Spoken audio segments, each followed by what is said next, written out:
the majority of the people who do this really, they just want it to be legal. They just want to do the right thing. Short-term rentals, they're sweeping the country. More and more people using them as alternatives to hotels and for a place to stay on vacation. And the city of Boulder is now one of the first to put regulations on this new trend. New rules just out tonight for those short-term rentals. They went into effect today. Services like Airbnb and VRBO have become extremely popular, but now Boulder is requiring landlords to obtain a license in order to host. New at 9:30, Fox 31 Denver's Drew Engelbart live with the changes. Drew? Yeah, Deb, in November, voters approved the new regulations and a 7.5% tax. So now, if you're an Airbnb host, you have to have a license or you're breaking the law.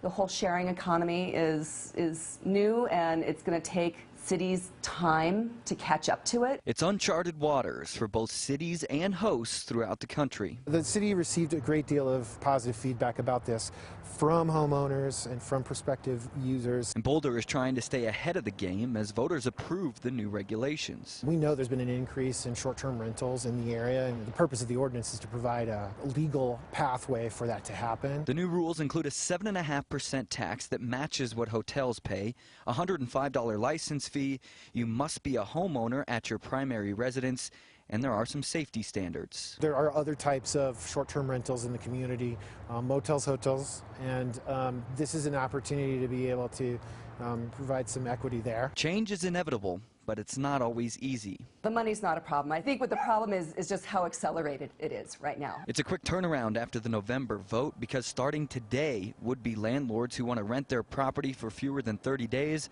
must have that license. They've got a whole lot of infrastructure and things that they need to iron out between now and then, and given that Election Day was early November. Right now we're focused on education. I mean, that we realize this is a new ordinance. So what we're doing is we're trying to make sure people are aware of the ordinance, and we're trying to get compliance. And the city of Denver is currently working on regulations for short-term rentals, and that's expected to move forward sometime in April. Reporting live in Boulder, Drew Engelbart, Fox 31 Denver. Big changes there, Drew. Thank you. A tow truck driver takes